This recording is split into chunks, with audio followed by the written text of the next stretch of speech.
Good morning everyone. मैं शशि भूषण एक बार फिर आपके साथ अपने तीसरे वीडियो में। ओके सो फ्रेंड्स, यहाँ पे हम आज अपने तीसरे वीडियो में देख पाएंगे पाइथन बेसिक्स के बारे में। पर इन सब चीज़ों के बारे में डिस्कस करने से पहले हम अपने सेकेंड वीडियो का जो लास्ट पॉइंट था उस पर थोड़ा सा डिस्कशन करेंगे। क्यों? क्योंकि ये अभी बहुत ज़रूरत होने वाला है, इसका बहुत यूज़ पड़ने वाला है इस साइड में। Okay so let's start. Actually यहाँ पे आपको दिख रहा होगा Python modes. Yes, we all know that Python provide us two mode to perform our task. ये आपको दो मोड प्रोवाइड करता है टास्क को परफॉर्म करने के लिए, and this two modes are interactive mode and script mode. Interactive mode and script mode. So first we have to discuss about the interactive mode. ये क्या है, इसका क्या यूज है, ठीक है। तो इंटरैक्टिव मोड के बारे में अगर हम बात करें तो मैं आपको बताऊं, आप जैसे ही अपने पाइथन के आईडीएलई को ओपन करते हैं, जैसे ही आप अपने पाइथन के आईडीएलई को ओपन करते हैं, एक छोटा सा स्क्रीन आपको सामने एक विंडो नजर आता है।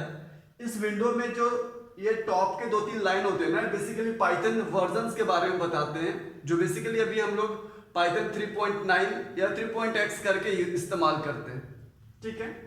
आप जैसे ही इंटरैक्टिव मोड यानी आप जैसे ही पाइथन ओपन करते हैं तो जो सबसे पहला विंडो आपको जो नजर आता है that is called interactive mode, जो इस प्रकार से नजर आएगा। ओके, इसमें पहले जो 2 लाइन है वहां पे आपको पाइथन वर्जन के बारे में डिस्क्रिप्शन मिलेगा, एंड देन उसके बाद ये जो प्रॉम्प्ट, ये जो आपको दिख रहा है ना, दिस वन, ये जो साइन आपको दिख रहा है, this is called prompt sign, Python prompt, और इसे हम लोग सेल प्रॉम्प्ट भी बोलते हैं। तो ये बेसिकली विंडो जो आपको नजर आएगा इंटरैक्टिव मोड में। अब सवाल ये उठता है कि इस इंटरैक्टिव मोड में हम करेंगे क्या। ओके, तो इसके बारे में बात करते हैं।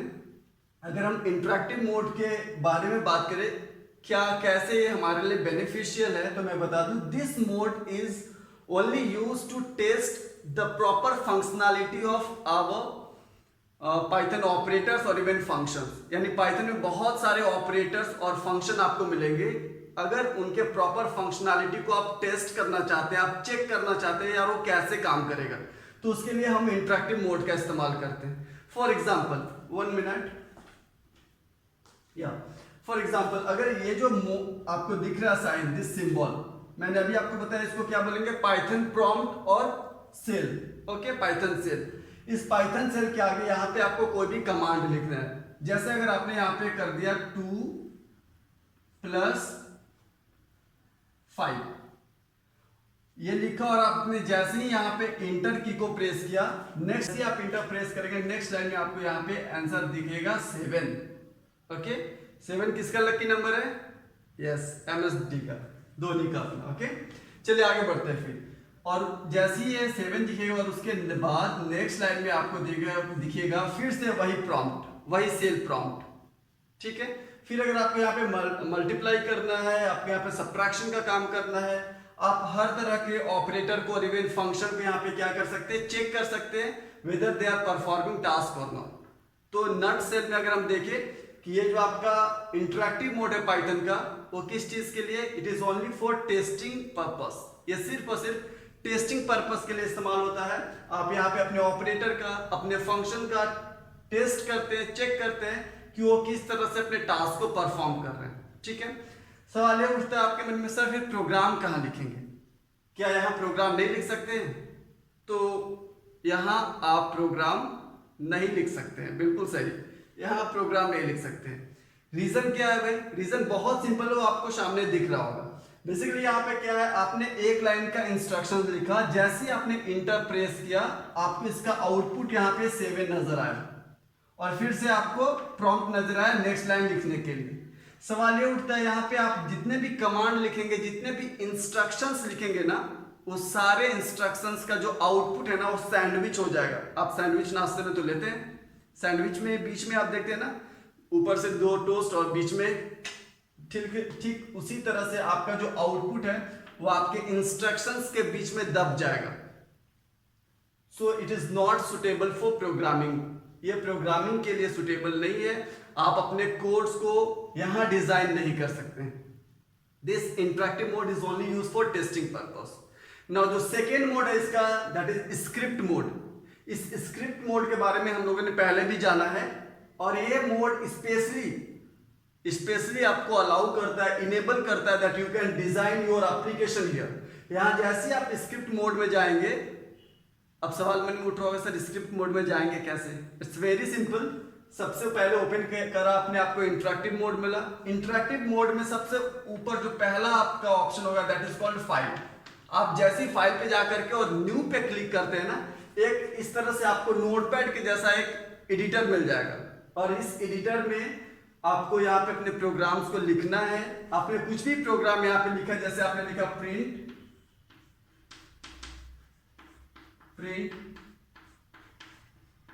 हाय, ये एक प्रोग्राम हो गया print hi, it is a program. आप चाहो तो और भी लाइन यहाँ पे लिख सकते हो, नो प्रॉब्लम। तो इस तरह से आप एक प्रोग्राम लिखेंगे यहाँ पे। ये स्क्रिप्ट मोड है जहाँ पे आप अपने प्रोग्राम्स को डिजाइन करेंगे। डिजाइन करने के बाद यानी प्रोग्राम को लिखने के बाद you must have to save your program. अब जब भी यहाँ पे अपने प्रोग्राम को सेव करते हैं तो पाइथन के सोर्स कोड का एक्सटेंशन क्या होता है? इसका एक्सटेंशन होता है .py। याद रखिएगा, the extension of Python source code is .py।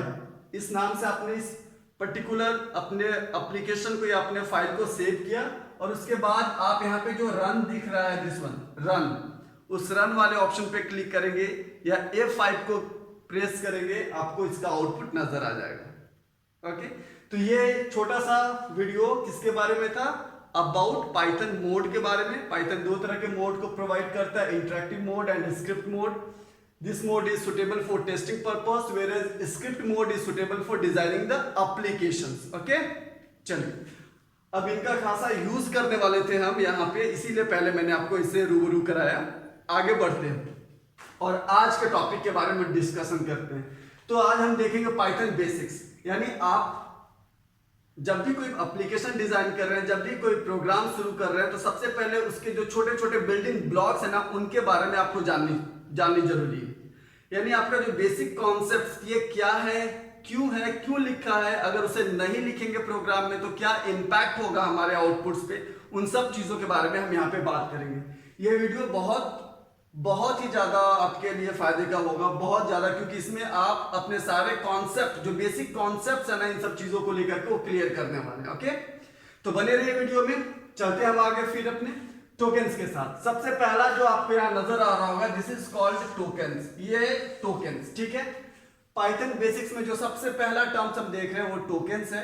Tokens क्या होता है? Tokens are the smallest individual unit of a programming language, यानी किसी भी प्रोग्रामिंग लैंग्वेज का जो सबसे छोटा पार्ट है, जो सबसे छोटा एलिमेंट है, उसको क्या बोलते हैं हम लोग? टोकन्स। और टोकन्स को एक और नाम से जानते हैं, that is also called lexical unit, यानी कि टोकन्स को हम लेक्सिकल यूनिट के नाम से भी जानते हैं, याद रखिएगा, ठीक है। अब सवाल उठता है कि हम तो ये याद हो गया मुझे, किसी ने आपसे पूछा टोकन्स आपको पता है, आपने डेफिनेशन ले धड़ाधड़ बता दिया, ठीक है। पर अगर किसी ने बोला मुझे एक एग्जांपल दो टोकन्स का, तो हम फंस जाते हैं, क्योंकि हमने बस वो लाइन रटा है। भाई मेरे रटना नहीं है, इट्स अ प्रोग्रामिंग लैंग्वेज, इसे समझना है। ओके, तो यहाँ पे समझना है टोकन्स का डेफिनेशन तो समझना है, पर टोकन्स का किसी ने एग्जांपल पूछा तो मैं कैसे एक्सप्लेन करूं? तो आपको ये जो दिख रहा है ना, ये दो चीज मैंने प्रोग्राम्स लिखा, प्रोग्राम का कोई भी छोटा पार्ट को क्या बोलते हैं? टोकन्स। जैसे आप केमिस्ट्री में पढ़ते हो एलिमेंट्स, वहां पे शुरुआत किससे करते हो? एटम से, मॉलिक्यूल से, है ना, देन हम एलिमेंट तक पहुंचते हैं। तो उसी तरह से इस प्रोग्रामिंग लैंग्वेज का जो एटम है ना, जो मॉलिक्यूल्स है ना, वो क्या है? आपका tokens. A complete program is made up with tokens, यानी एक प्रोग्राम जो है वो टोकन से मिलकर बना होता है, ठीक है।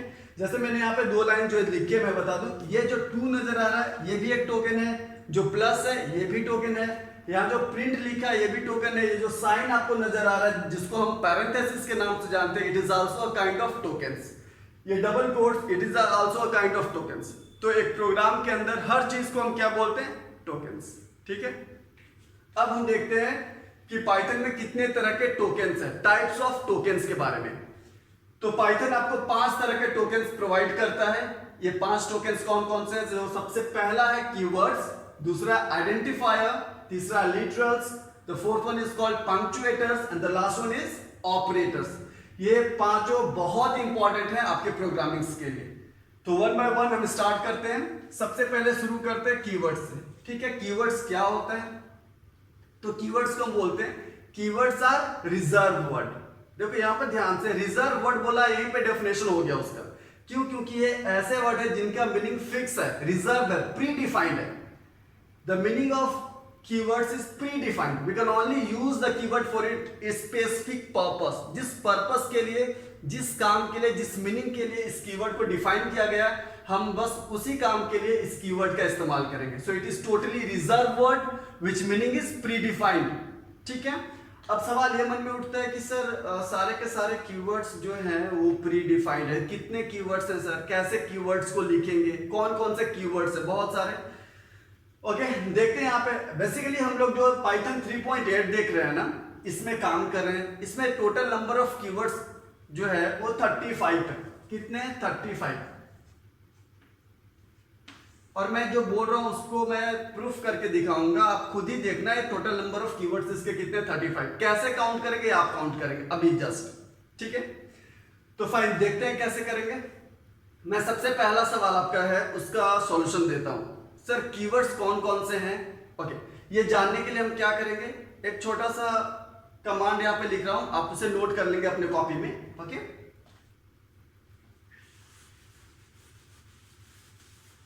यस।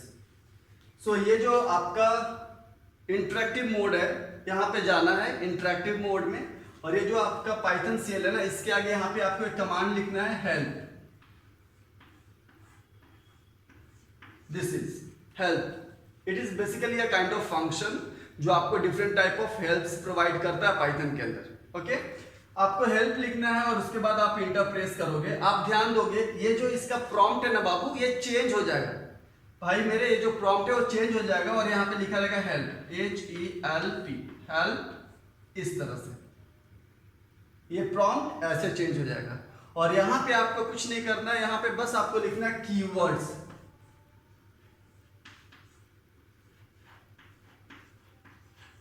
यहाँ पे आपको लिखना है कीवर्ड्स और फिर यहाँ पे इंटर कर देना। जैसे ही आपने इंटर किया, आपके वर्जन में जितने भी कीवर्ड्स हैं वो पूरे कीवर्ड्स का लिस्ट आपको इसके नीचे नजर आ जाएगा। सारे कीवर्ड्स का लिस्ट आपको यहाँ पे नजर आ जाएगा। आप सारे कीवर्ड्स को काउंट कर पाएंगे, देख पाएंगे, पढ़ पाएंगे। ओके, ये काम आप जरूर करिएगा, नोट कर लीजिए कॉपी में। ओके, हाँ, एक चीज और मैं बता दूं कीवर्ड्स को लेकर के, पाइथन के अंदर मैक्सिमम जितने भी कीवर्ड्स हैं ना, वो सारे के सारे लोअर केस में, एक्सेप्ट 3, यानी 3 ऐसे कीवर्ड हैं जो लोअर केस में कंप्लीटली नहीं है। इसके अलावा, इन 3 के अलावा सारे कीवर्ड्स जो है वो लोअर केस में लिखे होंगे, याद रखिएगा। ठीक है, और जो लोअर में होंगे उनको लोअर में ही लिखना है, क्योंकि मैंने आपको पहले ही बताया है कि पाइथन एक केस सेंसिटिव लैंग्वेज है जो अपर केस को और लोअर केस को अलग अलग ट्रीट करता है। ओके, तो यहाँ पे हम देखते हैं फिर आगे, जो आपका कीवर्ड्स है इसमें सारे कीवर्ड्स लोअर केस में होंगे एक्सेप्ट 3। ये 3 कौन कौन से हैं, उन तीनों का मैं नाम यहाँ पे लिख देता हूं। The first one is true, second one is false and third one is none. ये 3 स्पेशल कीवर्ड है जिनका पहला जो कैरेक्टर है ना वो क्या होगा, अपर केस में, बाकी सारे लोअर केस में। और इनके अलावा जितने भी बाकी रेस्ट ऑफ कीवर्ड है वो सारे के सारे लोअर केस में होंगे। तो ये कहानी हो गई कीवर्ड्स की। आई थिंक कीवर्ड्स के बारे में हम लोग साफ तौर पे एकदम क्लियर हैं, और अब तक तो शायद आपने काउंट भी कर लिया होगा कितने कीवर्ड्स हैं टोटल। ओके, सो फाइन, अब चलते हैं हम लोग आइडेंटिफायर की ओर। ओके, आइडेंटिफायर्स क्या है, इसके नाम पे आप फोकस करो, इसका मीनिंग आपको समझ में आ जाएगा। आइडेंटिफायर यानी आइडेंटिफाई करने वाला। अगर मुझे आपको आइडेंटिफाई करना है या आपको मुझे आइडेंटिफाई करना है मेरे चैनल को यूट्यूब पे, आप क्या लिखेंगे, R&D@SB। ये क्या है, it is a kind of identifier. Basically अपने लैंग्वेज में बोले तो एक नाम है, it is a name, just a name, जिसके मदद से आप मुझे सर्च कर सकते हैं यूट्यूब पे। करेक्ट, आइडेंटिफाई कर सकते हैं यूट्यूब पे। बिल्कुल यही सेम कॉन्सेप्ट आपको प्रोग्रामिंग में लगाना है। आप जब प्रोग्राम डिजाइन करते हैं तो उस प्रोग्रामिंग में आप बहुत सारे फंक्शंस, वेरिएबल, कांस्टेंट और इवन आप बहुत सारे लिस्ट, डिक्शनरी, बहुत सारे एलिमेंट्स आप क्रिएट करोगे, है ना। अब उन एलिमेंट्स को आप आइडेंटिफाई कैसे करोगे, तो उन्हें एक एक नाम दे करके, और उसी नाम को हम क्या बोलते हैं, that name is called identifier. तो हम कह सकते हैं Identifiers are user-defined name which is used to identify different programming elements such as variable, function, list, dictionary, tuples, string, etc. It's very simple. बहुत आसान है ना। चलिए अब आइडेंटिफायर्स का समझ में तो आया आपको, मतलब कि चलिए आइडेंटिफायर क्या है। एक और छोटा सा चीज मैं आपको बता दूं। ओके, अगर हम बात करें आइडेंटिफायर को थोड़ा और देखने की क्लोज से, तो अगर हम एक क्लोज लुक लेते हैं आइडेंटिफायर का, मैं यहाँ पे थोड़ा सा इरेज करता हूं। ओके, तो जैसे आपने यहाँ पे लिखा a इक्वल्स टू 5, तो यहाँ पे जो 5 है ना, इस 5 को रेफर कराएंगे हम किससे? a से। यानी अगर हम यहाँ पे a को प्रिंट करते हैं, अगर हम यहाँ पे लिखते हैं ऐसे करके a, तो a के अंदर क्या वैल्यू है, क्या प्रिंट करेगा? 5। ठीक है, सो द नेम a, ये जो नाम है ना, जो a दिख रहा है, दिस इज कॉल्ड आइडेंटिफायर, जिसके मदद से हम इस लिटरल्स को रेफर कर रहे हैं। करेक्ट, तो जो नाम आपने जो दिया है ना, इसी को क्या बोलते हैं? आइडेंटिफायर। अब सवाल ये उठता है, सर आइडेंटिफायर हम लोग जो क्रिएट करेंगे उसका कुछ रूल भी है क्या? Is there any rule for creating the identifier? Definitely yes. Dhoni के स्टाइल में बोला ना, डेफिनेटली यस। ओके, सो बात करते हैं हम यहाँ पे रूल क्या है। What are the different rules for creating the identifier? देखो भाई, रूल्स तो बहुत सारे हैं जो बहुत लंबे लेंदी हैं, जो आपको बहुत कंफ्यूज करेंगे, पर बहुत सिंपल सा 2-3 फंडा है जो आपको याद रखना है, काम हो जाएगा आपका। ओके, पहला सवाल ये उठता है, आइडेंटिफायर जब हम क्रिएट करेंगे तो कौन कौन से वर्ड्स, कौन कौन से कैरेक्टर का इस्तेमाल करेंगे? It means what are the character set for creating the identifier? Identifier create करने के लिए कैरेक्टर सेट क्या है? तो अगर हम बात कैरेक्टर सेट की करते हैं, तो मैं यहाँ पे बता दूं आपको वो कैरेक्टर सेट क्या है। तो आप सारे अल्फाबेट्स अपर टू लोअर, यानी कि capital A to capital Z का इस्तेमाल कर सकते हैं, स्मॉल ए से लेके स्मॉल जेड का इस्तेमाल कर सकते हैं, 0 to 9 का इस्तेमाल, ये जो डिजिट है इसका भी इस्तेमाल कर सकते हैं, और मात्र एक special symbol that is called underscore. ये अंडरस्कोर, ये जो आपको नजर आ रहा है ना बाबू, मेरे प्यारे दोस्तों, this is the character set for creating the identifier. यानी आइडेंटिफायर क्रिएट करने के लिए आप सिर्फ इन्हीं कैरेक्टर्स का इस्तेमाल कर सकते हैं। ओके, सेकेंड रूल क्या है? सेकेंड रूल आप बात करेंगे कि जो कीवर्ड अभी हम लोगों ने देखा है यहाँ पे ना, ये कीवर्ड का इस्तेमाल आप आइडेंटिफायर के तौर पे नहीं कर सकते हैं। You must not use the keyword for creating the identifier. कोई पूछता है आपसे क्यों? साफ बात है, क्यों? क्योंकि जो कीवर्ड्स है इनका तो ऑलरेडी मीनिंग फिक्स है, they are the reserve word. वो मैंने ऑलरेडी आपको बताया, उसको उसी पर्पस के लिए इस्तेमाल करेंगे। तो फिर यहाँ पे आइडेंटिफायर के तौर पे कैसे इस्तेमाल कर सकते हैं, है ना? कीवर्ड्स का तो एक मीनिंग है, वो उसी मीनिंग के लिए इस्तेमाल होगा, इसलिए आप कभी भी कीवर्ड का इस्तेमाल एक आइडेंटिफायर के तौर पे नहीं करेंगे। सो कीवर्ड्स जो है आपका,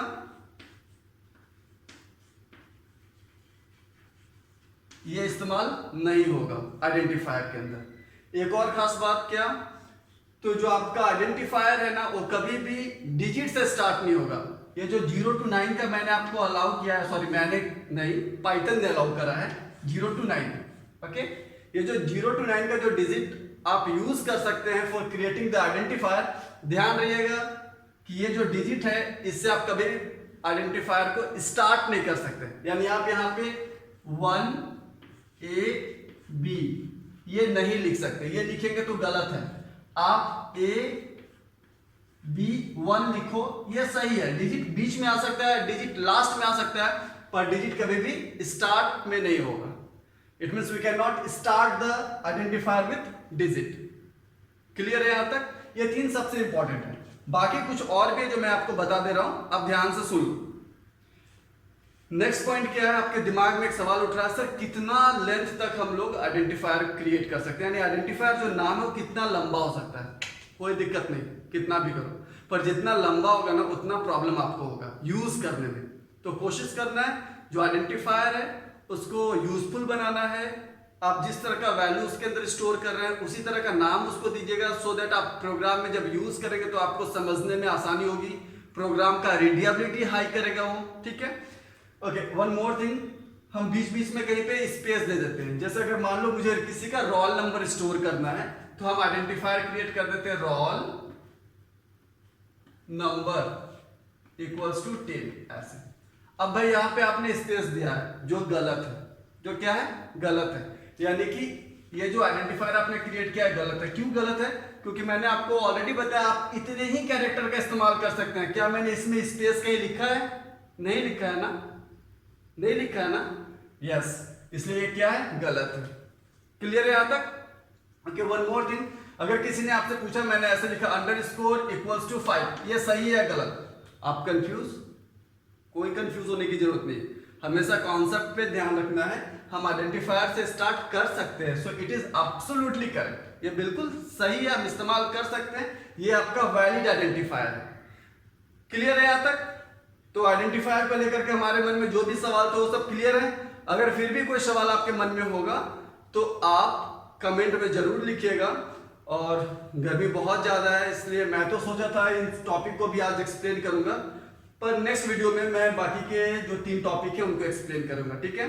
बहरहाल यहाँ तक अगर कोई दिक्कत है आपको तो जरूर कमेंट में मुझे बताइएगा, और बने रहिए मेरे साथ, मेरे वीडियो के साथ। And thank you for supporting me. पसंद आया तो सब्सक्राइब कर दीजिएगा।